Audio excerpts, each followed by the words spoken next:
Right. lack of free speech, progressive values, and if you don't share them, we will punish you and cripple you. And that's exactly how Bill C-4 is written. And that is what the bill, which was championed by every single party in Canadian politics in Parliament right now, this is the culture that it's created, and that's extraordinarily dangerous.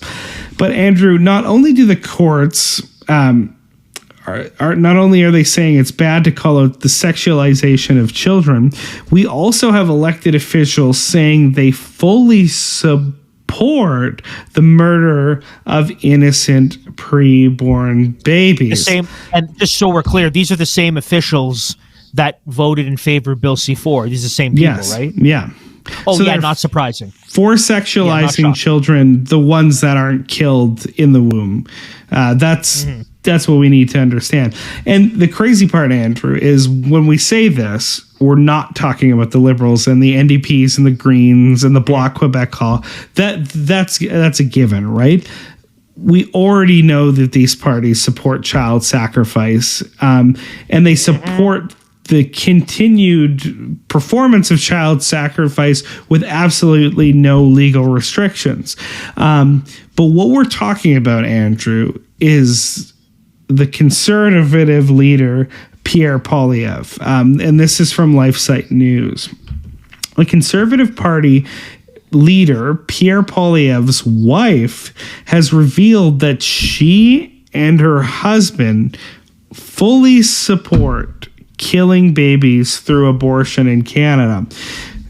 Quote, "We are pro-choice," Anaïda Poilievre-Galindo, wife of Conservative Party leader Pierre Poilievre, told French media outlet TVA Nouvelles on December 11th. Quote, "We have spoken out on this," she continued. "I am a woman from Quebec. I grew up here, and it's part of my values to kill children." Sorry, that's not in there, but let's read between the lines. Poilievre has been previously red-lighted by CLC, which rates politicians on their commitment to pro-life and pro-family values, noting that in the 2022 leadership debates, Poilievre flatly stated that he is pro-choice and pro-choix on abortion in both official languages. Similarly, Poilievre supports homosexual marriage, so-called, and vowed to never introduce pro-life legislation. So, when you say pro-choix, that sounds like Klaus Schwab. Yeah, you said pro-choix, sounds like Klaus Schwab. Is there something there? Can someone get some lead string and connect these things here? I just want to note, because I want to take every opportunity to do this. What she said, "I grew up in Quebec, it's one of our values," that reminded me of the conversation you and I had with Maxime Bernier, where that was the same justification he gave for why he's never really considered this before. He said, "I'm from Quebec. This was never an issue for us. This was just, this was accepted." And to his credit, he'll at least come out and say sex-selective and late-term abortions are evil, which is inconsistent, foundationless. But it's right? He's right. They are evil, but he doesn't have any justification for them. So here, if you need proof, I'm going to tip my cards a little, and I'll say that the opinions of Andrew DiBartolo do in no way, shape, or form represent the opinions of Liberty Coalition Canada as a whole or organization. Let's get this out of the way now. This is me personally. If you love the Lord Jesus, and if you want to cast a vote that the Lord is pleased with, not one that he'll tolerate, not a vote where the Lord will plug his nose and say, you had no choice, you have to, right? I can deal with that, as if that's the God that we serve, who merely just tolerates it, as opposed to the God who not only had to slay people for their sinfulness, but had to pour his wrath fully upon his own son in order to atone for the sins of us rebels. That's the God we're dealing with, not the God who plugs his nose, but the God who has a very, very strong disposition towards sin. and especially so those who shed innocent blood and who harm the weakest and most vulnerable. And we can say that preborn child are at the top of that list. So when you go cast your vote, what will please the Lord? This person's good on the economy. This person's good on the Marxism. This person's good on the gender stuff. This person's good on digital ID. This person's going to axe the tax. This person has no problem with babies being murdered inside of their mothers every year. That does not please the Lord. I'm sorry. I don't care who you are. I don't care how you spin it. That does not please the Lord, and you shouldn't do it. We cannot join in that. We cannot join in those who support Moloch worship.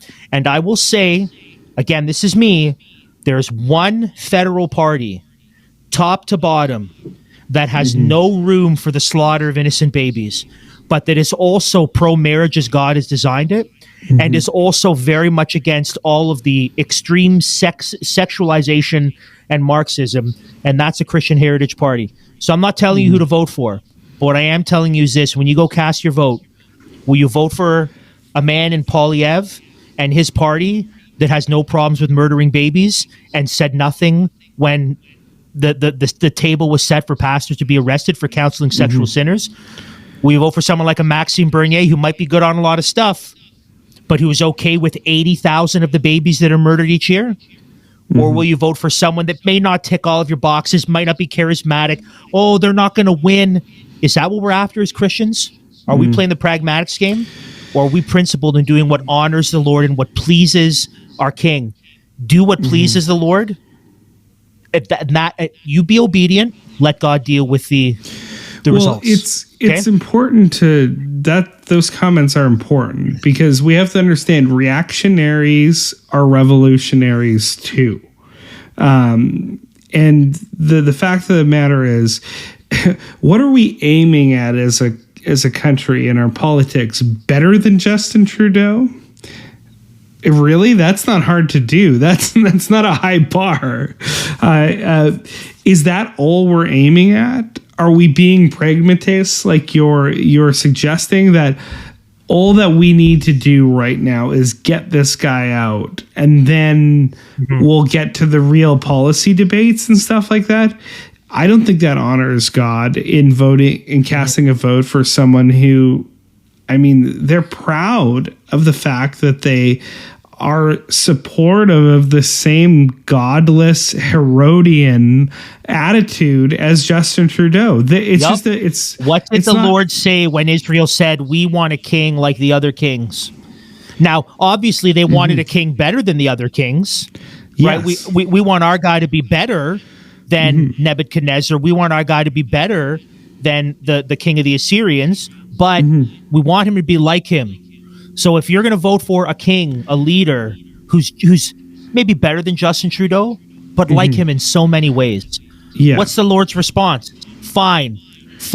I will give you your king, your way, you stubborn, rebellious people, and he will tax you heavily. He will send your kids off to war, and you will see chaos in the kingdom because I'll give you what you want. Please, please, for the sake of our nation, don't be like Israel. Don't want a king like the other kings.